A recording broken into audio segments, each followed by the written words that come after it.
Thank you so much for joining us today for Debut Fiction and the Holocaust When Fiction Steps In for History with Martha Ann Toll.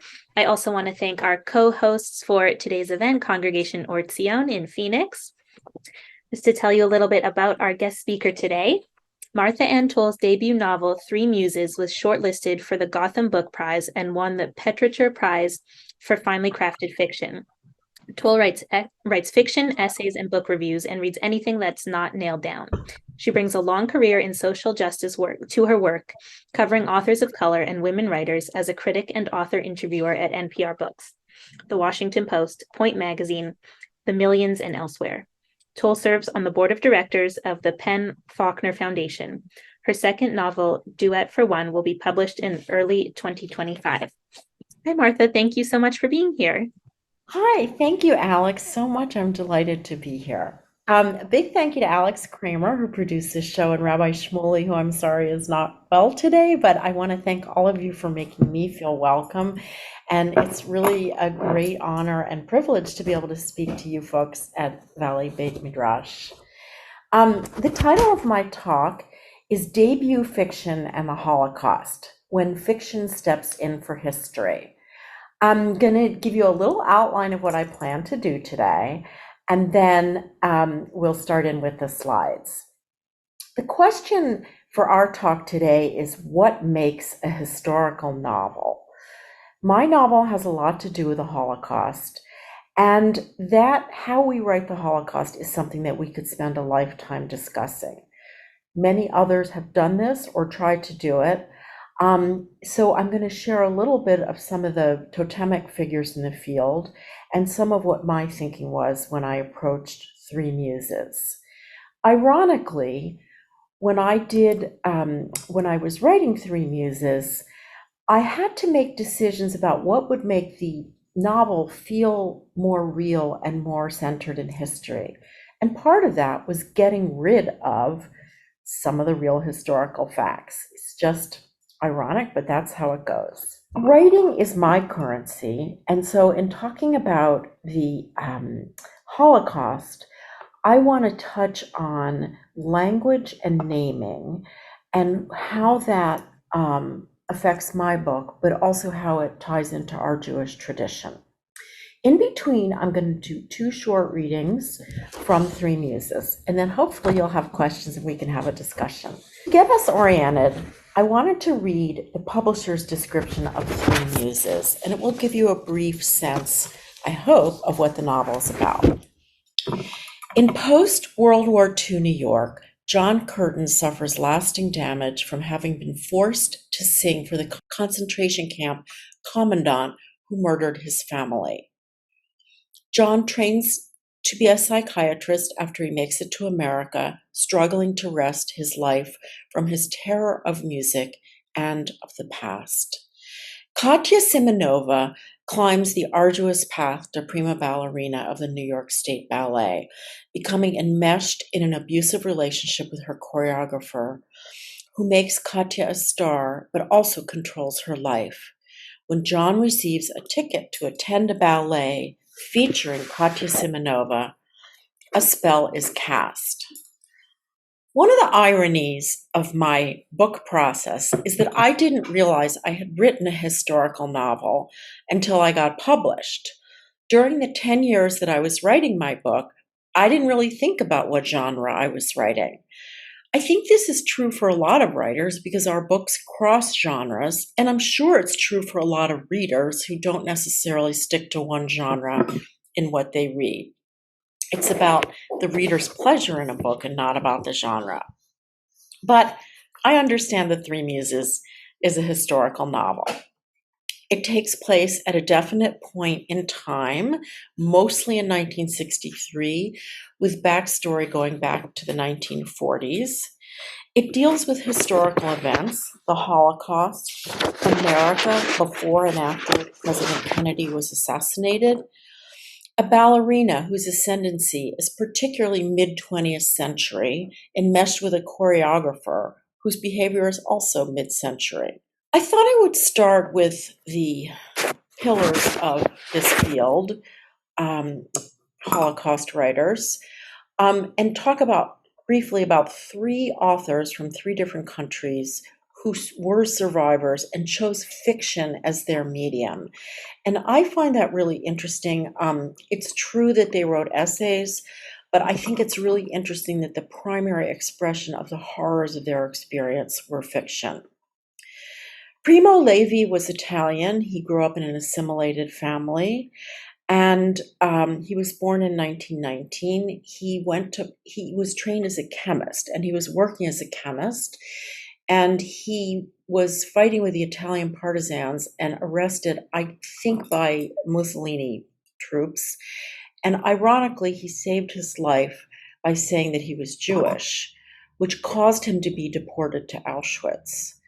He survived Auschwitz by making it clear that he had science background and worked as a chemist, and that actually saved his life. He said this about his own writing career. When he returned from the war, he worked his entire life as a chemist, but he was writing that whole time.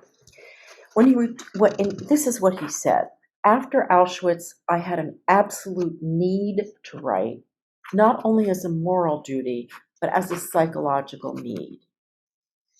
The second writer, the book is a little bit off the page here, is Imre Kertész. This is his book Fateless, which is, I think, his most autobiographical novel.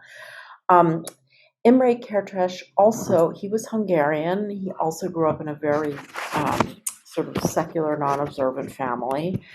And he was deported late in the war. Hungarian deportations were among the latest.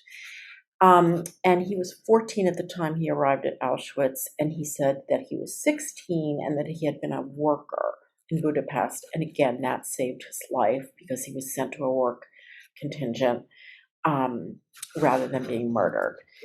He remained relatively obscure. He settled in Germany and won the Nobel Prize in 2002, which I think he found shocking. In his words, he grew up in a secular family, but his death camp internment obliged him to be Jewish. His book, Fateless, is one of the most stark, plain, simple language, dispassionate view of what happened to him during the Holocaust. And for that, it is chilling and powerful. The third writer here is Ernst Lustig, who was Czech. And he was deported as a child. He was born in 1926. And he escaped from a train that he was in, traveling from Auschwitz to Dachau, and spent the war in the woods fending for himself, that he ultimately ended up in Prague, where he fought with the partisans. And he did spend 30 years in Washington, D.C., where I live, teaching at the American University here. What characterizes all three of these fiction writers is a spareness of language that is really unadorned, and a continuing literary output in fiction that makes clear you can't get over an experience like this, and that it can be retold in any number of ways. There are infinite challenges in writing the Holocaust. I have a lot of questions about my own ability to write this story. Did I have the right to write it?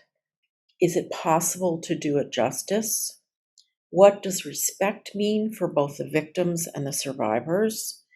How can we honor those who were lost and whose lives were permanently changed by this tragedy?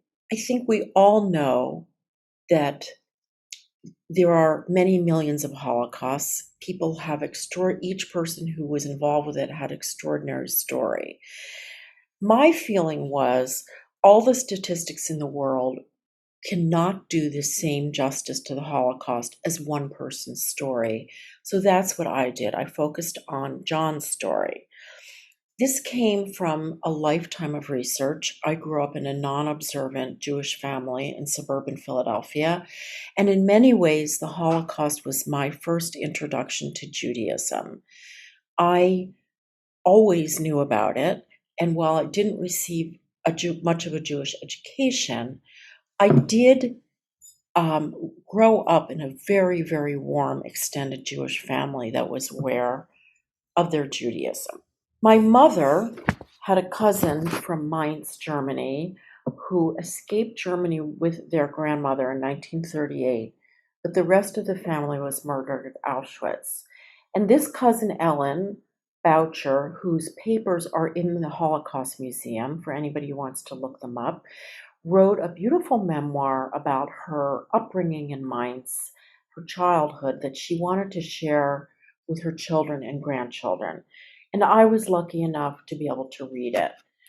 The thing that struck me was what many people say is how ordinary her life was until the Nazis rose to power. So, as I said, I chose one person's life to tell this story. My protagonist was named Janko Stein in Germany, and when he is on the boat to America, he changes his name to John Curtin because he figures a curtain will block out the horrible experience of his murdered family. But he doesn't even spell curtain right.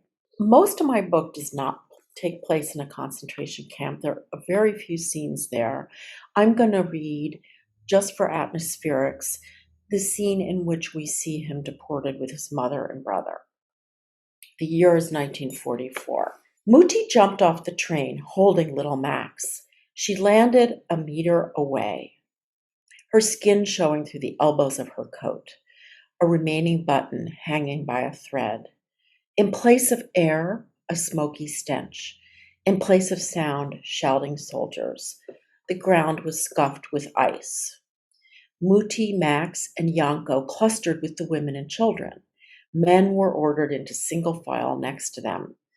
Even Herr Professor Goldstein, who taught at Gymnasium, and Herr Dr. Kornblum, who used to grind eyeglasses. Janko tilted toward Max and tried his regular tricks. He stuck out his tongue and crossed his eyes. Max didn't giggle. He ogled Janko through tears. An SS man pushed through the women and children and thrust his thumbs at Janko. Into the men's line. He's 10, Muti said. Janko opened his mouth to correct her. Actually, he was 11. But Muti didn't notice. She was glaring at the SS man. He's only 10. The soldier jabbed the butt of his rifle in the small of Janko's back and began elbowing him away. Muti raised her voice. He can sing. Janko struggled to summon tunes from Papa's gramophone. It was forever ago, before the Action. That was when the police gathered the Jewish people who hadn't been shot or jumped out of windows yet. You're the man of the family now, Muti had said, handing Janko a valise with clothes and jewelry and photographs. It was heavy, but Janko did his best to drag it along. Muti had to carry Max. Muti and Max and Janko were squeezed into the back of a truck and taken to a nearby town. They lived in a school with their neighbors and a lot of other people too, crushed together with straw mats for beds and not much food and no toilets to speak of either. Muti leaned over, Max squirming in her arms, and hummed in Janko's ear. From him. But Janko had heard something. Muti had unloosed a song. Everyone knew the lantern by the barracks where Lily, Marlena's soldier, had kissed her. The SS man put down his rifle and dropped his shoulders. Women around Muti and Max shifted their gaze from the front of the line to Janko. Men stopped muttering and shuffling and faced the singing. For the briefest moment, it was less lonely. The SS man poked Janko's shoulder. Come. Janko looked at Muti. She pressed her lips to his forehead, warm against his skin. Her eyes were closed. The SS man showed Janko through the line of women and children. Janko tried not to stumble as he was prodded along the frozen ground. Once he twisted around. He could see Muti, but he couldn't get her attention. She was staring in front of her, advancing in her line, clutching Max to her bosom. I framed the story and the plot of my book within three muses. These muses do come from Greek tradition, but It is a Greek tradition that we don't know too much about. And the three muses of this tradition are song, discipline, and memory. Discipline, interestingly enough, carries the meaning in Greek of preparation for prayer, which I found very interesting and appropriate for my book. Song is loosely associated with John Yanko when he was a boy. Music is the means to his salvation, but it is also the murder of his family. He falls in love with a ballerina who can only do her work with music. Discipline is associated with Katya Simonova, who is called Catherine Silman as a child when she grew up in Queens. And memory is the most powerful of the muses in my book, and I believe of all the muses. Both of these characters in my book are memory keepers. Yanko John is the memory keeper for his extended family. He is the only survivor. And Katya Simonova trains and is enmeshed in a very complicated and abusive relationship with her choreographer, and she is his memory keeper. She helps him make his ballets, and he doesn't record them. So this idea of being a memory keeper for somebody else I found really interesting. Memory is also the wellspring for many, many writers, and it's the wellspring for most of us. We humans have memory, which marks us as somewhat unusual from the rest of the animal kingdom. And our memories are very, very present for many of us. I also thought about the role of memory for the Jewish people. We are an ancient religion who have preserved a lot of our traditions and ritual through collective memory. And I think that is also an important through line in this book. Now I'm going to spend a minute talking about, I've talked about the framing of my book, and now I'm going to spend a minute talking about what I had to throw out that was real history because I couldn't get it to work. Here's a picture of Bellevue Hospital in 1927. Bellevue is on the east side of New York. It's a renowned psychiatric hospital. John, when he comes to New York, trains as a psychiatrist. And initially, I knew that this is where he would do his training. He's there in the mid-50s, and I went down a rabbit hole to try to figure out what the interior of Bellevue Hospital might have looked like in the 1950s. It didn't take me long to realize that I was never going to be able to get what I needed. And I didn't even know if it was worth my time. So rather than keeping Bellevue and misdescribing it, I renamed the hospital, as fiction writers sometimes do, and I called it Beaumont. Similarly, there were other New York names that I got rid of. I knew that Lincoln Center had been constructed around this time, but the dates did not work. Lincoln Center is where the New York City Ballet performs. Instead of using those names, I placed Katya in the New York State Ballet, and I renamed the theater Peter Stuyvesant because I just thought somebody's going to be upset that I wasn't accurate, and you don't want your reader to be distracted by mistakes that you're making. I put a lot of thought into dialogue and expressions. Here are three phrases that we use in common parlance every day that are only 20 years old to my ear. One is the expression, no worries.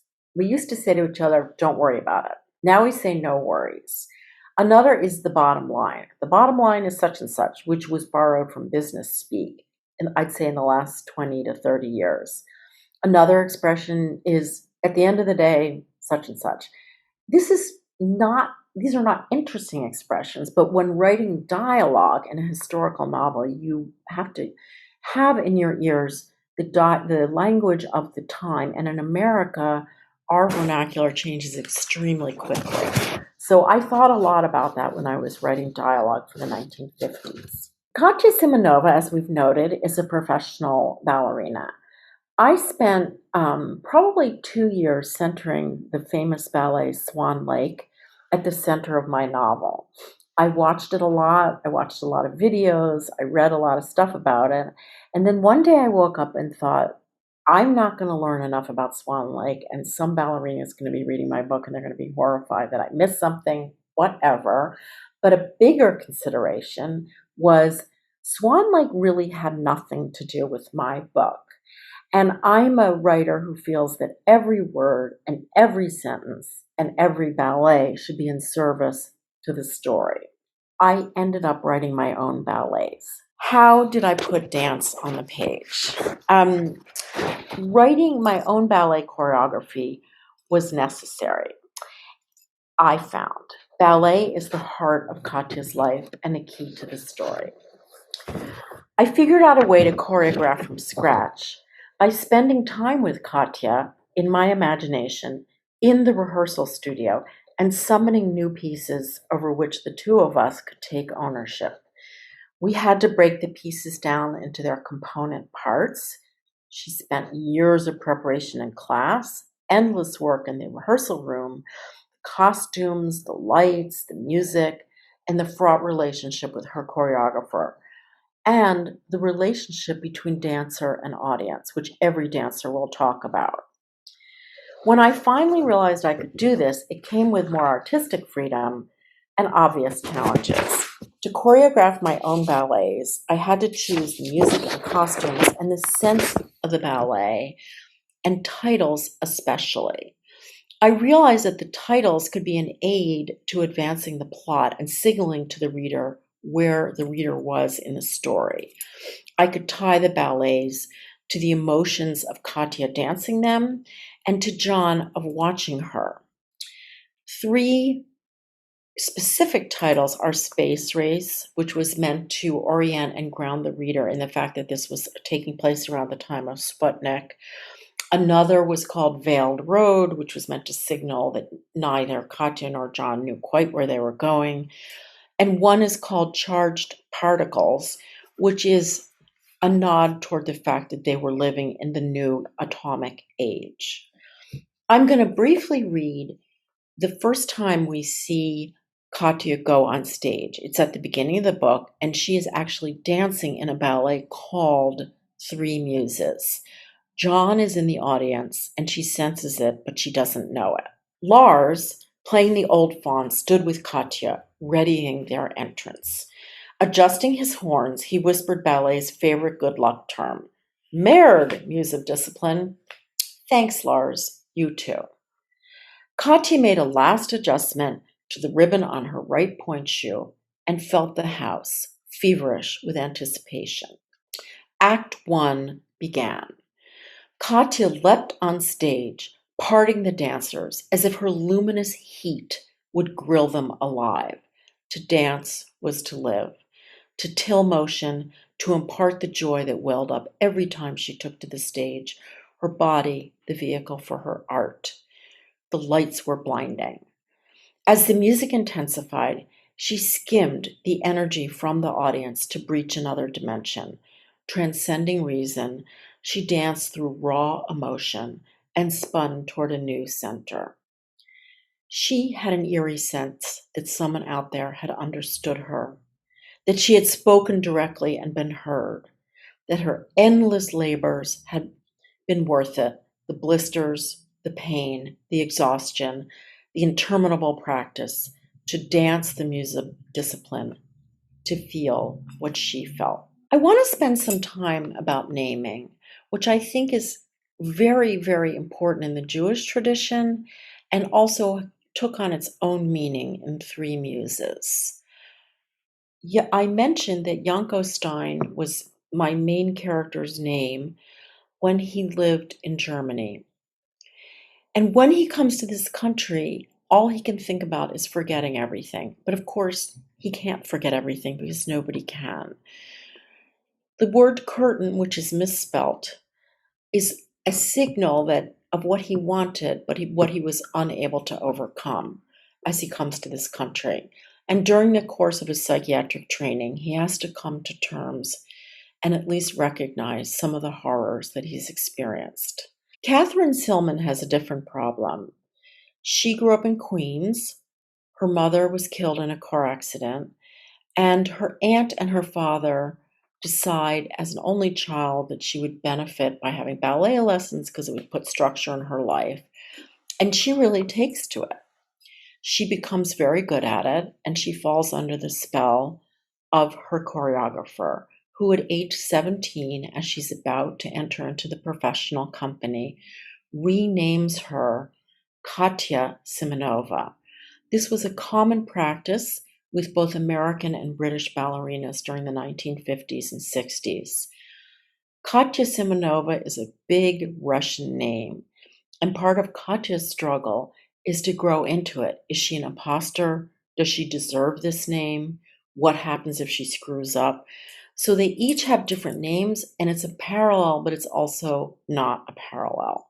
I thought a lot about naming practices in the Jewish population because names are also a very important part of our tradition. In Genesis 2, right at the beginning, God gives Adam the job of naming everything, and I think it suggests that human beings were supposed to have authority over animals. We might disagree with that interpretation. We certainly might disagree with that today. But Adam does have that direction from God. We are a diasporic people, and many of us don't even know what our names were. My family fits into that description. My last name, Toll, has nothing to do with the ancestral name in Ukraine. So the issue with name changes as we are dispersed around the globe is a loss of ancestry and a loss of our own memories and what the meanings of our names are. When I talk about this, I often talk about the African American population in the United States who suffers from the same issues. Many African Americans are named after their enslavers and have no means to trace what their names actually were when they lived, their ancestors lived in Africa. I think this whole breach of your own history is connected with epigenetic trauma. I think it is deracinating because we can't trace our history back the way other populations can. Finally, in terms of naming, Ashkenazi Jews choose to name after dead relatives, and many of us hold these names, and then we have to decide what it means to us, what it means to carry this person in our own name. I believe that the Sephardim do it after living relatives, but if you think about that, naming somebody after a person who has lived is also both a burden and an honor, and it's just something to think about and something to discuss. I mentioned at the beginning that obviously language is a writer's currency, and so I think a lot about language. And language is tied with naming, and loss of language is also tied not only with being a diasporic people, but trauma. Jewish people, as they have encircled the globe, have often lost previous languages like Yiddish or Ladino, Aramaic, in service of what the language of the place that they're living in is. I want to talk about two writers who look at this with extreme thoughtfulness in terms of their own trauma. First, I'm quoting Arnost Lustig, who is one of the three writers that we looked at earlier in the talk. Loss of language means silence, and silence can mean different things. It can be solitude, which is a good thing, or it can be the silence of loss. Here's Arnost Lustig on silence in a story called Art from Ashes. I felt the snow, the ashes, and the silence around me. I felt the urge to go outside, for which the guard would immediately shoot me before I got to the barbed wire. I wanted to touch with my lips a sliver of ash or snowflake. Alex, thank you. Thanks, no problem. So that introduces us to this concept of silence. I thought it would be interesting to discuss the Israeli writer Aron Appelfeld, who has a searing personal story, which we're going to get into in a minute. The Story of a Life is his memoir, which is one of the most important books that I feel like I've ever read Apparently, I think he may have written two books by this title. The one that I'm speaking about is he wrote closer to the end of his life. Appelfeld turned out to be mostly a fiction writer, and his fiction is very strange and very upsetting and eerie and disturbing. Appelfeld was born in 1932. He had an idyllic childhood. He was born in Chernowitz, which was then Romania, and it's now Ukraine. Appelfeld wrote of the quiet or silence of his childhood, which he called it quiet, but he didn't see it as silence. Dinners to welcome the Sabbath were a festive meal. Quiet, like a prayer. We are about to receive God. On Uncle Felix's estate, the quiet was deep but not absolute. Life descended into hell with the Nazis' arrival. This is Appelfeld writing. My mother was murdered at the beginning of the war. I didn't see her die, but I did hear her one and only scream. His family was deported, and he and his father forced on a march to a labor camp in Ukraine. By age 10, he was living by his wits in the woods. Because he had blonde hair, he was taken in by a number of prostitutes who basically let him live with them as if he were their child. He was completely on his own and ended up through very circuitous means arriving in Palestine in 1946. This is Appelfeld speaking in the story of a life about what had happened to his language. He is speaking of the words in his diary. My diary was a mosaic of words in German, Yiddish, Hebrew, and even Ruthenian. I say words and not sentences because in 1946, I was not able to connect words into sentences. And the words were the suppressed cries of a 14-year-old youth who had lost all the languages he had spoken and was now left without language. His diary was a hiding place where he could pile up the remnants of his mother tongue and the words that he had just acquired. A pile of stuff is not a figure of speech. It described my soul. I don't think it's a coincidence that Appelfeld wrote in the language that he learned in his early 20s, which was Hebrew. Suleiman Adonia has a similar story. Suleiman Adonia was born in 1974. He was half Ethiopian, half Eritrean. His father was murdered in the Civil War, and he and his mother and brother made it to a Sudanese refugee camp, which was a long period of his childhood. He moved to Saudi Arabia with his mother and learned Arabic, and ultimately went with his brother to London as a stateless citizen, a stateless person with no English. He was in his late teens, and he learned to speak English, and he writes in English. He now lives in Brussels and works with refugees in Brussels as a writing teacher and a writer himself. He has learned Dutch, but he writes in English. And he wrote so first of all, Silence is My Mother Tongue is a fantastic book, also incredibly disturbing. But he's resonating with this idea of deep trauma causing you to lose your language of origin. Tigrino was his first language. He lost it when his mother left the refugee camp to work as a domestic servant for a Saudi Arabian princess. Silence is My Mother Tongue was written in English, which Adonia finds soothing. In his words, without his mother's physical presence nurturing the words, they died in me, and silence became my language. And I think that's an extraordinary similarity between the traumatic experience of Appelfeld and Adonia. I'm going to wrap up in a little while, and I just want to go over a little bit about what we talked about. Of course, I think that accuracy matters in a historical novel, but you might actually make your writing more accurate by jettisoning history and changing up names and institutions. Everything I feel, in a novel should be in service of plot, or, as I say, in service of the story.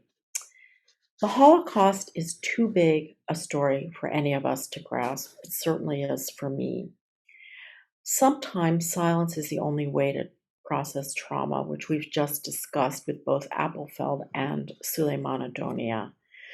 But we've been lucky that there have been writers throughout history who have found a means to share their stories with us. Primo Levi, Arnaud Lustig, Imre Kertész, and another French writer that I think is probably my favorite book of all time, André Schwartz-Bart, called The Last of the Just, all rendered their experiences in fiction as a means to put some kind of a framework around their experience. Again, I think this is why people say that fiction tells the truth. It's not necessarily real, but sometimes it's more real because of the emotional truth that it holds. Before we open up to questions, a couple of things that I want to share with you. As Alex mentioned, my next book, called Duet for One, continues some of these ideas about grief and music. It's coming out in May 2025. I love coming to book groups, so if any of you want to get in touch, my website is the same as my name, Martha Ann Toll, and please don't be shy about getting in touch.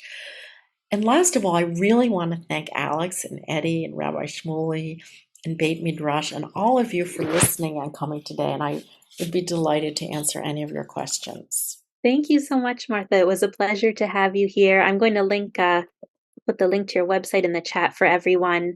And yes, if anyone would like to ask a question or make a comment, please feel free to raise your hands and then we can call on people. Feel free to unmute, or you can also use the chat. Hi, Judy. Hi. Hi, Martha. I was wondering what made you decide to write in the third person? I know you have to decide those kind of things as an author. And the other thing is, I wanted to remark that I agree with you that it is impossible to put one's arms around something as huge as the Holocaust without basically looking through a keyhole. Otherwise, Anne Frank's diary would not be as powerful as it is. So Yeah, thank you. well, first of all, thank you. Those are great questions and comments. The answer is I wasn't sure, and I wrote a large part of Yanko's story in the first person initially. And then I decided not to do it that way for a couple of reasons. So when you're writing in the first person, you are confined to the moment in time that that person is experiencing. So it's hard for you to get into a character's brain and have them processing things that might have happened a while ago. That is a very much a craft and an artistic choice for any writer. But also, there really are two protagonists in this book. And I ultimately decided that the third person would work better because there were two of them. And to your point about Anne Frank's diary, which is so true, I think it's fascinating that, that became a world bestseller. I mean, obviously, she's saying something that's universal. I'm just reading a book by Alex Zapruder, who gathered. I'm so sorry, I'm terrible on names, but it'll be very obvious if you look her up. It's Zapruder. If anybody remembers the Kennedy conspiracy trials, it was her grandfather who shot the Zapruder film, she also has a book about that. But her first book was uncovering other diaries from other young people who kept a diary. Not all of them survived the Holocaust. Some of them did and some of them didn't. I mean, they're unbearable in their sadness, although like Anne Frank, many of them are quite joyous. It's unbearable in what happened to these people. But if you're interested in that, I would check out her book. And I'm sorry, I can't remember the title. Thank you. I'll read a question that came in the chat. Are your protagonists fictional characters with fictional names? Yes. Yes. I was actually just curious if you have a background in ballet or dance. It seems like it would be quite a big undertaking to have to kind of choreograph a ballet. Yes. So, thanks, Carol. Thank you, Carol. Carol put in the chat The name of Alex Zapruder's book is called Salvaged Pages. Um, so, yes, I do have a background in ballet, and this is partly the memory, some of the memory part of the book. I studied as a child, and I loved it. I had no talent, but what I did have was kind of a 100% retention for what I experienced there. Not only um, the physical warm-ups at the bar, but I went to a professional school, which meant that I could watch the professionals rehearsing, which left an indelible mark and was so important. And then I just want to say something to your point about choreographing the ballets. This is a piece of writer craft. I don't know if there are writers out there, but this was really interesting to me. I realized while I was choreographing the ballets that it was really important that I get the costumes and the music and the scenery, a visual view so a reader could fill out the view in her mind. But actually, I found that I only had to describe the opening scene or the first couple of steps, because the wonderful thing about readers, who are 50% of the writing reading equation, is that the reader will fill out in their imagination what's happening. So it's not like there's a 20-page description of what's going on in the ballet. You just set the stage and readers fill in. And that's kind of a cool thing that I realized as I was going along. A question in the chat. How did you decide that John would be a physician, and how did he become one? So John's a composite. He is from my imagination, but he's also a composite of some Holocaust survivors that I knew personally.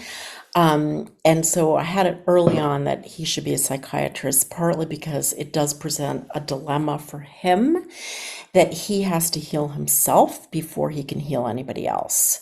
But he actually goes to medical school for a very specific reason. When John comes to this country, he's adopted by a couple called Barney and Selma Katz, and their only child was his son, who was killed in the Battle of Sicily. So when they take him in, they tell him, he's a teenager, they tell him that they're going to stake him to medical school because that's what they would have done for their own son. So he doesn't have a choice about that. It's a tremendous gift, but also he doesn't have a choice.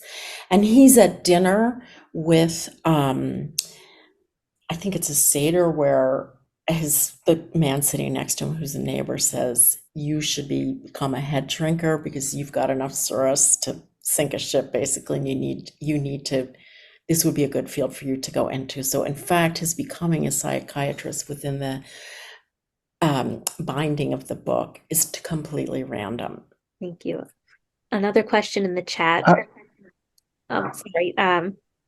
Was someone speaking? Yes, this is Eric Parker. Martha, I had a question for you. Hi, Eric. Thank you for Hi. coming. Oh, absolutely. I am utterly gobsmacked by the thoroughness of your research and how exacting you are as you go about pulling together all this historical detail. And so it makes me wonder, did you have some sort of plot device where perhaps you had a timeline and you had decided, oh, by the 5th chapter, I've got to have introduced this character because it coincides with that historical event? Or was your writing process, as exacting as your research? The short answer is no. My writing process is very, very chaotic. I'm a lawyer and I spent 40 years working in the regular world. And in the regular world, I'm super organized and I'm an outliner. In fiction land, I'm a disaster. So it's basically completely trial and error. And I definitely do keep a chronology because a novel is really long, as you know, and you can get yourself super confused. So I do always write with a chronology because otherwise I can't remember how old people are. So I had one draft of something where the people who were children had to be grandchildren because 40 years had passed and stuff like that. So I definitely keep a chronology. In terms of the research, the chronology moved around a little bit, and that's another thing that as a historical novel writer, I've had to make a few things up, not so much in this book, but in my next book, in subsequent books, I've had to change dates around a little bit. And in terms of research, some of this I feel like I was doing my whole life. I've been reading about the Holocaust my whole life, and in my generation is a generation who knew Holocaust survivors, and we were related to them. So some of that is real life experience. And then there's always Thank you books. so much for that. I cannot wait to read your book. Thank you, I appreciate it. Thank you. Two questions in the chat. The first was, any interest in writing and performing your fictional ballets? I would be thrilled. I haven't figured out, not, I wouldn't be the performer. I'm definitely not a ballerina, but I would be thrilled if a ballet company were interested in this. I'm not really sure how to make that happen, but I mean, it would be fun. I think they're suggestive enough that I think somebody could do something with them. The next question was, once your book was acquired by a publishing house, did the publishing house fact check your work or help with research in any way? No, not for this book. This book, I was incredibly lucky. It won the Publisher's Prize, which came with an honorarium on publication, and they did a very light edit. Um, the one thing that I ran into, which took some time to figure out, I had used a fair amount of song lyrics because songs are a great way to ground a book in history. I mean, I had a big scene with a Connie Stevens song, and I knew when it had been recorded and all that stuff. And it's incredibly difficult for book publishers to get permissions on songs. So I had to rewrite a couple of things to avoid that problem. You can't use song lyrics. It kind of made me nuts, actually. But so that was a problem that I thought that I had to deal with because there were legal problems with that. But other than that, no, they did a very light. One, is your next book also Jewish in theme? No, it is not. Happy to spend 1 second on it. It's set in Philadelphia, my hometown. Hi, Judy. Wow, I haven't seen you in a long time. Um, Thank you for coming on. It's set in my hometown of Philadelphia, and it's deeply about the classical music scene in Philadelphia, which is big and robust. And this story is basically the story of two sets of characters, a husband and wife two-piano team that are world famous as classical performers. And the wife dies on page one. So the husband has this dilemma of his own grief, which is very personal, but also public because he no longer has a career. And the son, who is a professional violinist, is feeling something very different at his mother's graveside, which is a sense of abandonment and the fact that he didn't really know his mother. So this book is about grief, but it's really a love story. It's the son's quest to find love in his own life, which he has not been able to do because of his fraught relationship with his mother. I had another question for Martha, or it's more of a comment. I'm so sick of reading a young person, a new writer's coming of age story. So it is really a pleasure to read a debut novel that is a mature contemplation of life, just for what it's worth. Well, I thank you very much, but I do have to say it took me a long time to get a novel published. So I had written about 4 novels before this one, which is my debut novel. So I guess age is on my side. So thank you very much. Oh, here was a question that, sorry, I missed in the chat. Did you visit the Holocaust sites in the book, and how difficult or emotional if you did?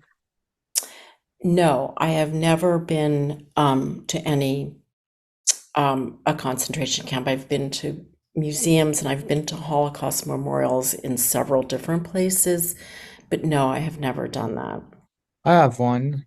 Thank you so much for such an amazing class, Martha. What are your thoughts on the rise of romanticization in fictional books that romanticize characters with Nazis?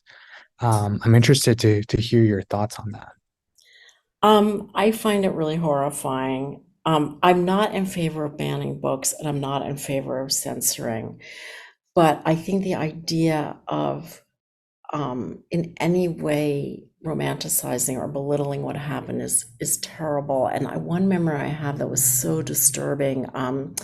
We went to visit the Jewish quarter and the remaining ancient synagogue in Prague, and the street on the way in is filled with souvenir sellers that are selling little wood figures of men in talit and little Jewish people. And I was like, it's horrifying to have this made into a commercial enterprise.